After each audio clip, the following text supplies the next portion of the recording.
오늘 본문 에베소서는 바울이 로마의 감옥에 2년 동안 갇혀 있을 때 기록한 옥중서신이에요.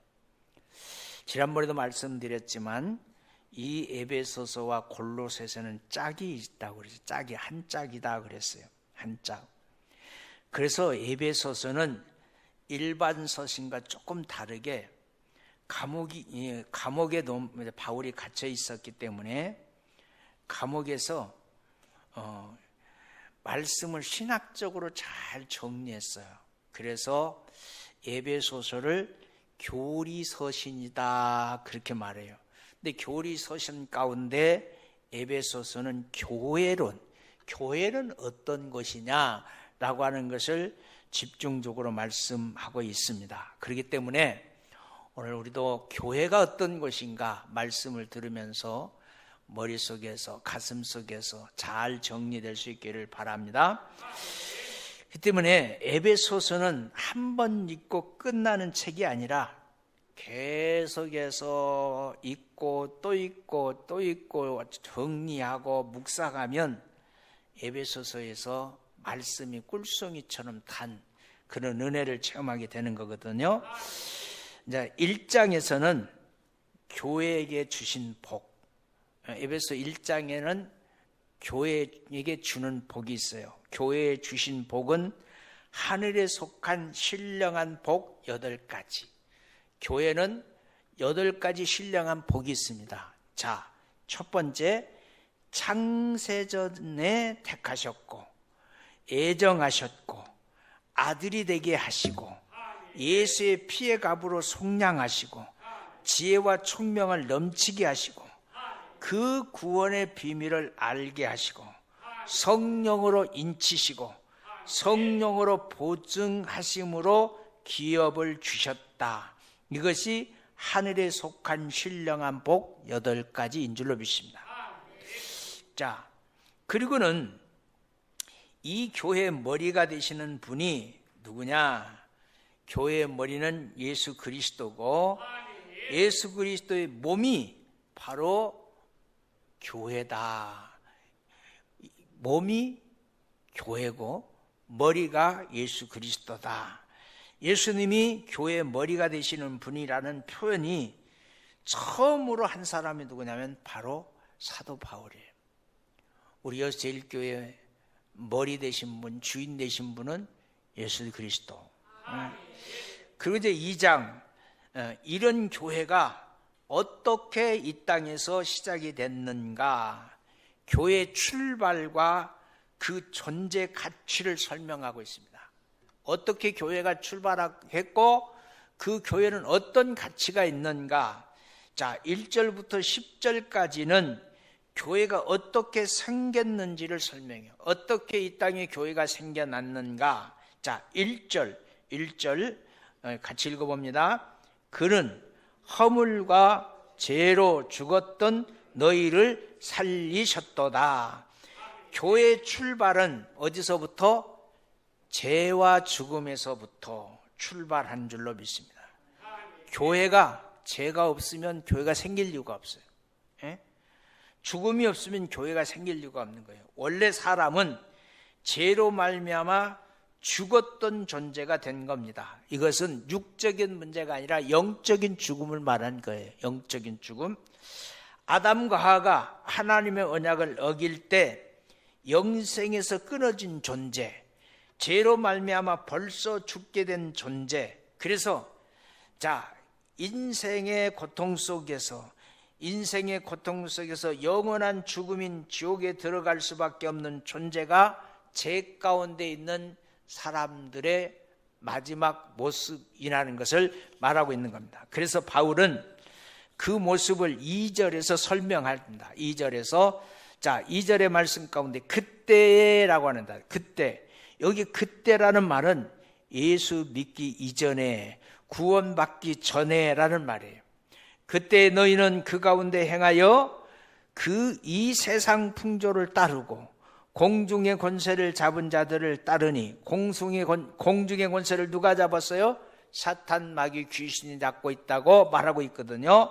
곧 지금 불순종의 아들 가운데 역사하는 영이니라 말씀하십니다. 예수 믿기 전에는 우리가 하나님도 모르고 예수님도 몰랐기 때문에 죄 가운데 살았어요. 그래서 죄 가운데 살면서 스스로 이렇게 말해요. 선하게 살면 천국이 있다면 천국 가겠지. 그렇게 사는 거예요. 그리고 우리의 영혼, 우리의 마음을 누가 다스리시냐? 예수 믿기 전에 우리의 영혼과 마음을 공중의 권세를 잡은 사탄, 마귀, 귀신이라는 것이 우리의 마음과 영혼을 꽉 사로잡고 있는 거죠. 이 사탄이 우리를 사로잡고 있으니 사탄을 따라서 살고 있는 것이 세상 가운데 있는 사람들의 모습입니다. 우리 조상들이나 모든 인류가 예수 알기 전에는 사탄이 이끄는 대로 우상을 섬기고 미신을 섬기고 무당의 말을 듣고 살아왔습니다. 영원히 죽게 되기 때문에 사탄에 끌려다니는 거예요. 그래서 3절에 보니까 예수 믿기 전에는 우리들을 무엇에 끌려 산다고 말하냐면 욕심에 끌려 산다고 말하고 있어요. 여러분, 욕심은 끝도 한도 없어요. 욕심의 끝은 없다. 아세요? 욕심의 끝은 없어요. 3층짜리 집 하나 지면 나는 원도 끈도 없겠다 그랬죠. 하나님이 축복하셔서 3층짜리 집을 딱 지었거든. 준공식 딱 하고 입주하는 그 순간에 이분이 이렇게 기도합니다. 하나님 주시려면 더블로 주세요. 그게 뭐예요? 6층짜리 달라는 거예요. 그게 인간의 욕심이에요. 응? 그래서 3절 이하의 말씀은 이렇게 말합니다.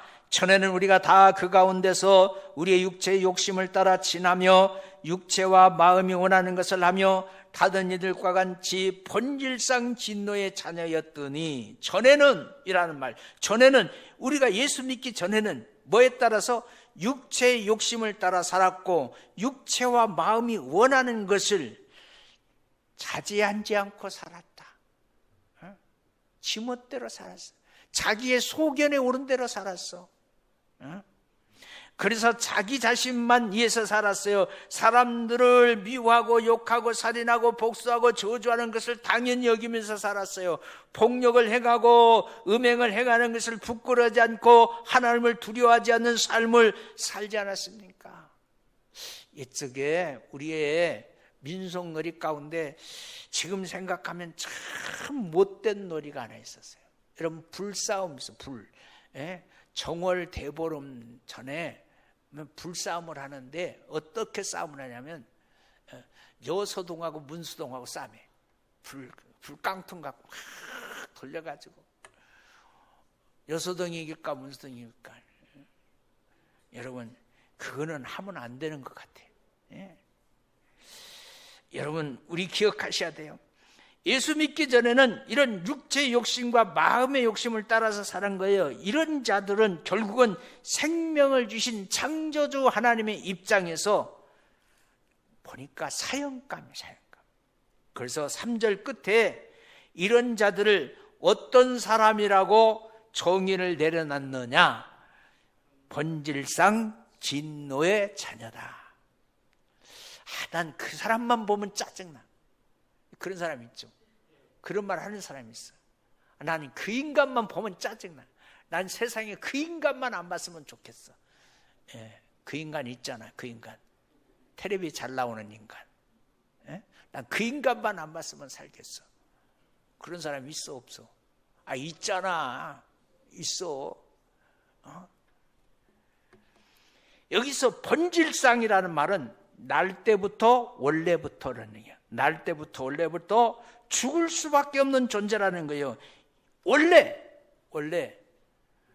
교회는 누구를 가르치면 믿음의 공동체, 오늘 이 자리에 앉아있는 여러분이 교회거든요. 그 원래 교회 여러분의 모습이 그랬다 그 말이에요.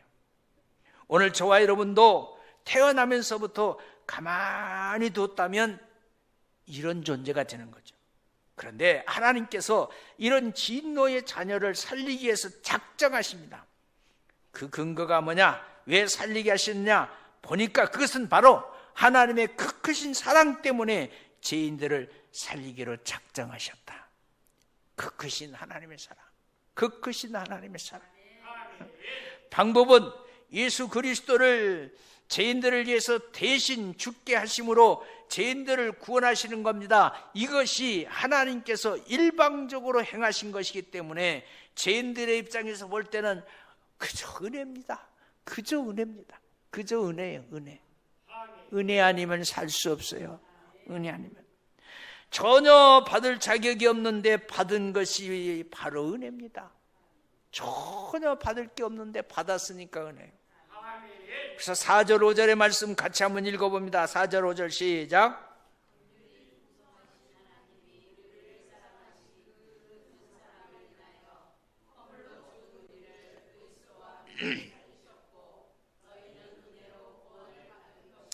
자, 여기 국률이라는 말씀을 다른 말로 말하면 불쌍히 여기는 마음이에요. 불쌍히 여기는 마음. 하나님은 하나님의 형상을 닮은 인간인 나와 여러분을 볼 때 제일 먼저 불쌍히 여기셔. 불쌍히 여기셔. 왜? 안타깝기 때문에. 왜? 주님이 보시기에 복 받을 만한 존재인데 삶이 잘못 가고 있기 때문에. 그래서 뭐라고 말합니까? 너희는 은혜로 구원을 받은 것이다. 그래서 이 죄인들이 하나님께서 죄인을 구원하셨다는 것을 알고 믿음으로 받아들이게 되면 구원받게 되는 겁니다. 그래서 이것을 그냥 우리는 뭐라 보면 하나님의 선물이다, 하나님의 은혜다고 말해요. 그래서 8절에 보니까 뭐라고 말합니까? 같이 읽어봅니다. 8절입니다. 시작. 그 은혜를 인하여 믿음으로 말미암아 구원을 받았으니 이것은 너에게서 난 것이 아니고 무엇이다? 하나님의 선물이다. 하나님의 선물이라고 말했어요. 선물은 좋은 것입니다. 선물은 좋은 거예요. 선물은 좋은 거라고. 선물은 좋은 거라니까. 선물 받고 얼굴 찡그리는 사람 있어? 선물 받고. 이렇게 죄로 말미암아 죽었던 우리를 하나님의 사랑으로 살리심으로 구원받은 사람의 모임이 뭐냐? 언어로 보니까 에클리시아예요. 에클리시아라는 말의 뜻이 뭐냐니까 죄에서 구별된 사람들의 모임. 죄에서 구별된 사람들의 모임이 뭐냐? 그것이 바로 교회예요. 그것이 바로 교회.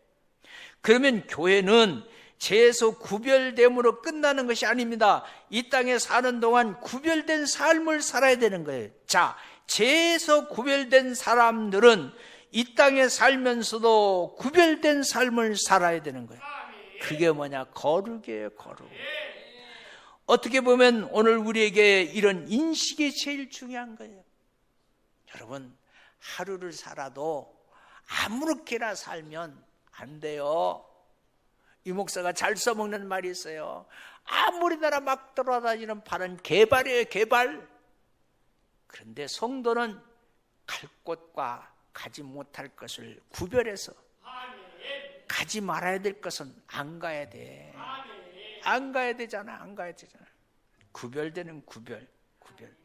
응? 우리는 내가 예수를 믿어주고 교회를 한 번씩 오면 다 되겠지 생각하는 거예요. 믿어준다는 거 착각하지 마세요. 불교를 믿는 사람이 절에 가서 마음을 가라앉히고 한 번씩 시주하고 오듯이 예수를 믿으니까 교회를 한 번씩 가서 예배 드려주면 되겠지. 드려주는 게 아니에요. 예배 드려주는 게 아니에요. 착각하지 마세요. 그러나 이것은 너무나 인간적인, 인간 중심적인 생각인 거예요. 하나님께서 보실 때는 우리가 믿어주고 우리가 교회에 와주는 것이 아니라 하나님께서 먼저 믿게 해주시고 죄에서 건져주시고, 그렇다면 우리를 죄된 모습으로 살면 안 되는 거예요. 죄된 모습으로 살면 안 되는 거예요. 여러분 한번 생각해 봐요. 여러분 자녀가 밖에 나가서 그냥 막 땀을 쥐질 흘리면서 그냥 놀이터에서 놀았어요. 딱 들어오는 그 자녀를 엄마가 보니까 씻겨야 돼, 그대로 재워야 돼. 어찌 그렇게 잘 알아? 땀 흘리는 그냥 땀자국. 얼마나 뛰어들었는가. 그냥 머리에 그냥 모래를 뒤집어 써가지고 엉망진창이야. 그러면 부모가 야 이놈아 그리고 씻겨주는 거예요. 응? 그게 구별이에요. 구별. 응? 그게 구별. 물에 빠져 죽어간 사람을 건져놓으니까 우리 흔히 말을 내 집 어디 있어? 내 집 내놔 내 집. 그렇게 말한다고 그러잖아. 예? 그런 사람은 다시 한번 물속에다 집어넣어야 돼요. 여러분, 이 땅에 살면서 할 수만 있으면 열심히 이왕이면 재밌게 살아야죠. 그러나 재밌게 살지만 가야 될 곳 다 가는 게 아니라 구별돼서 살아야 돼요. 그래서 11절부터 22절까지 구원받은 성도 교회는 어떤 존재가 되어야 되느냐. 11절에 보니까 그러므로 생각하라 그랬어요. 그러므로 생각하라. 그러므로 생각하라 뭐예요? 먼저 죄에서 구원받은 사람이라는 것을 생각하라. 모두가 다 한 가족이라는 것을 생각하라. 다 같이 하나님의 자녀가라는 것을 생각해라. 우리는 사랑의 공동체예요. 여기 다 같이 다른 말로 말하면 하나의 공동체가 됐다는 거예요. 하나의 공동체. 그래서 제일 공동체. 11절에 보니까 유대인이나 이방인이나 개념 안에서 예수를 믿고 구원받은 성도들은 하나가 된 겁니다. 유대인의 관점에서 우리는 이방인들입니다. 유대인들은 할례를 받았기 때문에 할례를 중요하게 여기는 사람입니다. 이방인들은 무할례자라고 조롱하는 겁니다. 그리고 12절에 보니까 하나님과 먼저 언약한 이스라엘 백성들이 볼 때는 언약 밖에 있는 사람이기 때문에 심판받을 수밖에 없는 소망이 없는 자입니다. 그래서 12절에 전에는 구원에서 멀리 있었던데 이제 예수를 믿게 되니까 그리스도의 피로 가까워졌느니라. 예수님이 우리 사이에 막힌 담을 허시고 십자가로 하나 되게 하셨다. 그래서 평안을 누리게 하시고 믿음의 사람에게 허락하신 최고의 축복이 평안입니다. 여러분 옆 사람 한번 축복해 주세요. 다음 한 주 동안 편안하세요. 제발 쫓기지 마시고 평안하세요. 쫓기지 말고 편안해요. 뭔가가 막 나를 쫓아오면 얼마나 불안합니까? 쫓아오면 불안합니다. 그래서 뒤돌아봅니다. 그런데 하나님 주신 평안. 그래서 우리 찬송 가운데 평화로다 그랬잖아요. 예수님이 우리 사이에 막힌 담을 허렸어요. 그리고는 18절에 보니까 이는 그로 말미암아 우리 둘이 한 성령 안에서 아버지께 나아감을 얻게 하느니라. 그래서 예수 믿게 되면 어느 나라 사람이든지 유대인인지 이방인인지 한국 사람이든지 저 아프리카 사람이든지 이제는 예수를 믿게 됐으니 예수 안에서 구원받았기 때문에 예수 안에서 한 형제여 자매가 되는 줄로 믿습니다. 그래서 19절에 보니까 뭐라고 말합니까? 그러므로 이제부터 너희는 외인도 아니고 나그네도 아니고 오직 성도들과 동일한 시민이고 하나님의 권속이다. 아멘. 구원받은 사람은 제일 먼저 생각할 것은 모든 구원받은 성도들은 거룩한 무리가 됐고 동일한 하나님의 나라의 시민이 됐고 하나님의 권속이 됐고 하나님의 가족이 됐다는 거예요. 그래서 가족이라는 단어를 쓰는 거. 우리 여수 제일교회 한 가족.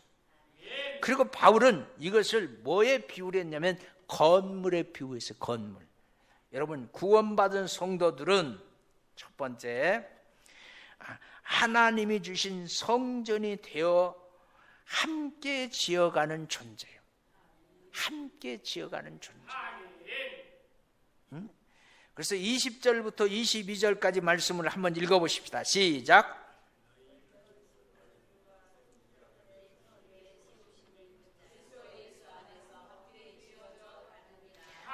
여기 지어져가는 존재라는 것을 정확하게 말씀하고 있어요. 자, 20절에서 뭐라고 말합니까? 너희는 사도들과 선지자들의 터위에 세우심을 입은 자다. 세웠어요. 그런데 그 세움은 어디에 서 있냐? 그리스도 예수께서 친히 모퉁이 돌이 되셨다. 모퉁이 돌 위에 세웠어요. 그리고는 그 안에서 건물마다 서로 연결되었다. 연결되었다. 주 안에서 성전이 되어가고 너희는 성령 안에서 하나님과 할 초소가 되어가기 때문에 그리스도 예수 안에서 함께 모여갔다 지어져 가는 겁니다. 여러분, 건물 지어가는데 지붕만 지으면 집이 아니에요. 사도 바울은 구원받는 성도들의 모임, 교회를 설명할 때 제일 먼저 설명한 것은 모두가 다 하나라는 겁니다. 하나라고 설명하면서 하나님의 권소 가족이라고 말합니다. 또 건물을 비유하면서 사도들의 터 위에 그리스도가 모퉁이 돌이 되고 성도들이 함께 지어가는 성전과 같다, 그렇게 말합니다. 여기서 중요한 개념은 함께 지어가는 존재다. 그래서 교회는 어깨동무예요. 어깨동무. 여러분, 이 땅에는 안전하지 않잖아요. 한 사람 한 사람 함께 공동체를 이뤄서 함께 지어가는 것이 바로 교회입니다. 교회. 그래서 우리는 서로 다르지만 함께 모이는 거예요. 여러분, 같은 사람끼리만 모이는 게 아니에요. 다르지만 교회에서 서로 다른 사람이 함께 모여서 예배를 드리고 서로의 부족함을 채워주고 서로를 섬길 때 하나 되어지는 사랑의 공동체가 교회인 줄로 믿습니다. 그러면 어떻게 섬기고 어떻게 하나 되느냐, 그 삶의 얘기는 에베소 5장 6장에서 다루고 있습니다. 그런데 나온 언젠가 다룰 시간이 있을 줄로 믿습니다. 오늘 에베소 2장에 몇 가지 기억하십시다. 교회는 허물과 죄로 죽었던 우리를 하나님의 사랑으로 살리신 것이다. 그래서 8절에서 너희는 그 은혜를 인하여 믿음으로 말미암아 구원을 받았으니 이는 것이 너희에게서 난 것이 아니고 하나님의 선물이다. 하나님의 사랑 때문에 은혜로 구원받았기 때문에 구원에서만큼은 우리가 자랑할 것이 없다. 그래서 우리가 하나님의 자녀가 됐다는 것을 믿는다면 평생 감사하면서 겸손하게 섬기는 삶을 살아야 된다. 섬김이 은혜예요. 섬기면서 살아야지. 섬겨야지. 그리고 우리가 모두가 십자가의 은혜로 화목하게 되었고 화평하게 됐기 때문에 늘 하나가 되는 삶을 살아야 하는 거죠. 하나의 삶. 그래서 하나님의 권속 가족이란 말이에요. 그래서 오늘 이 한 시간 설교 가운데 가장 중요한 단어, 함께 지어가는 존재. 언제까지? 주님이 부르실 때까지. 한 가족이기 때문에 서로의 부족함을 인정하고 서로의 부족함을 채워주고 섬겨주고 함께 지어갈 때 세상 사람들이 누리지 못하는 복을 받아 누리게 될 줄로 믿습니다. 그래서 다른 교회 사람들을 만나도, 예수 믿는 사람을 만나도 다 같이 하나님의 백성이라는 것을 기억하시고 함께 사랑하고 섬기고 함께 은혜를 나누고, 예수를 알지 못하는 자들이 정말 교회는 다르구나, 예수를 믿는 사람들 때문에 세상이 아름다워졌구나, 칭찬받을 수 있는 성도, 칭찬받는 성도가 되기를. 나는 우리 교회 성도들이 밖에서 칭찬받는 소리를 들어봤으면 좋겠어. 들어봤으면 좋겠어. 방송을 통해서 들어봤고, 우리 교회 성도들이 정말 교회를 사랑하는 사랑이 특출하다는 소리를 들어봤으면 좋겠어. 함께 잘 지어갑시다. 건물 지어놓고 난 다음에 건물 주인이 보실 때 내가 짓고 싶은 대로 참 잘 지었어, 그렇게 지어가는 오늘 이 자리에 앉아있는 여러분 모두가 다 될 수 있기를 주님의 이름으로 축원합니다.